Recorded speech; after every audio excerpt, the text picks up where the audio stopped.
Yang jadi sorotan di Kompas Malam, Saudara Ketua DPR RI Puan Maharani meminta pemerintah untuk melakukan evaluasi total terhadap pelaksanaan program makan bergizi gratis pasca kasus keracunan menimpa sejumlah siswa. Menurut Puan, hal itu perlu dilakukan agar tidak ada lagi siswa yang dirugikan dalam program MBG. Sebelumnya, siswa di sejumlah daerah diduga keracunan usai menyantap menu makan bergizi gratis. Ya, harus selalu dilakukan evaluasi untuk bisa ditindaklanjuti untuk bisa pelaksanaannya di lapangan bisa menjadi lebih baik dan jangan sampai kemudian anak-anak yang kemudian dirugikan. Jadi memang tidak mudah untuk melaksanakan hal tersebut karenanya memang pihak-pihak yang terkait harus bisa melakukan evaluasi total. Deretan kasus keracunan MBG menjadi alarm bagi pemerintah pusat untuk melakukan evaluasi. Setidaknya dalam kurun waktu kurang dari 1 pekan, kasus keracunan MBG terjadi di sejumlah wilayah. Pemerintah mencatat lebih dari 5.000 siswa mengalami keracunan usai menyantap MBG. Hal itu disampaikan Kepala Kantor Staf Kepresidenan Muhammad Kodari yang menyebut pemerintah melakukan pencatatan kasus melalui sejumlah badan. BGN 46 kasus keracunan. Ini pasti yang mau tanyakan keracunan kan? Ya. Dengan jumlah penderita 5.080. Ini data per 17 September. Kedua dari Kemenkes 60 kasus dengan 5.207 penderita.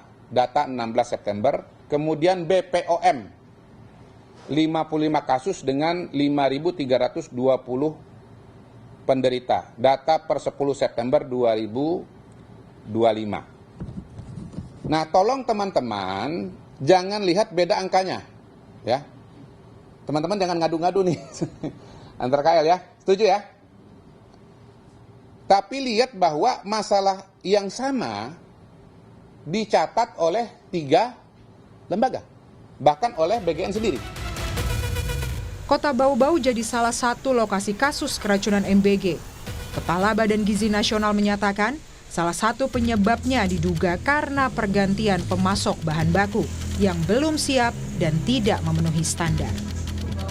Di Bau-Bau itu sudah 8 bulan berjalan. Jadi sebenarnya sudah biasa. Tapi kemarin kejadian karena mendapat informasi baru ganti supplier. Jadi bahan baku yang biasa dipasok oleh supplier yang rutin karena ingin meningkatkan kearifan lokal, diganti oleh supplier lokal yang mungkin belum siap. Jadi kami terus upayakan agar kejadian itu tidak terjadi. Alhamdulillah sampai sekarang Badan Gizi sudah membuat 1 miliar porsi makan. Tahu haruslah itu harus zero incident. Kita kan ingin membuat anak cerdas, sehat, kuat. Ya harus makanannya dikonsumsi dengan baik dan tidak menimbulkan gangguan pencernaan. Saat kejadian, pihak sekolah segera meminta siswa untuk tidak melanjutkan makan. Pihak sekolah pun langsung menghubungi puskesmas terdekat untuk penanganan terhadap siswa. Tiba-tiba ada siswa yang melapor bahwa makanannya, ayamnya tidak enak baunya. Jadi kami guru-guru buka, kan ada berapa umprengan tadi yang sisa kami buka, ternyata betul. Maka serentak saya perintahkan kepada guru-guru supaya masuk di kelas-kelas, hentikan, jangan makan lagi.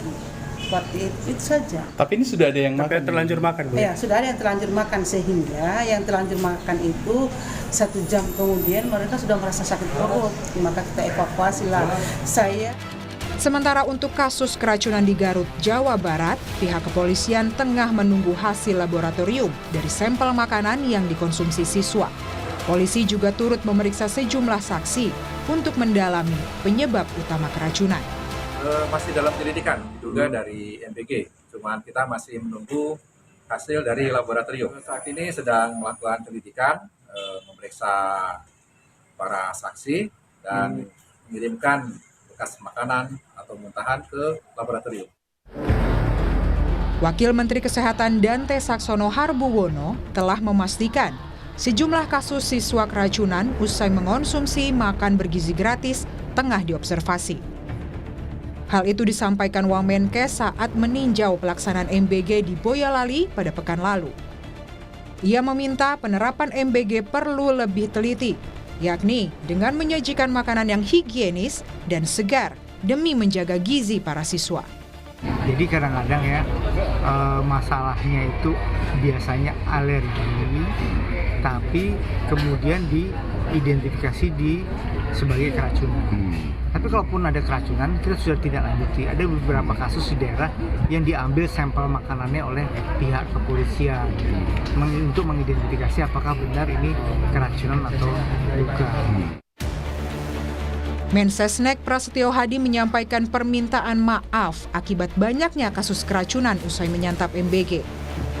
Dirinya juga memastikan kasus keracunan ini menjadi catatan penting pemerintah, sekaligus evaluasi dan mitigasi perbaikan agar kejadian serupa tidak kembali terulang.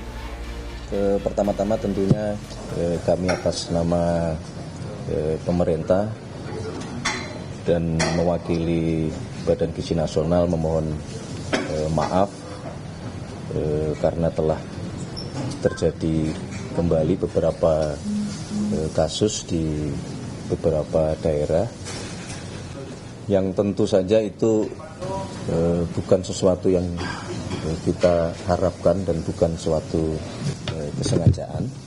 Nah, namun demikian tentu saja ini menjadi bahan evaluasi dan catatan.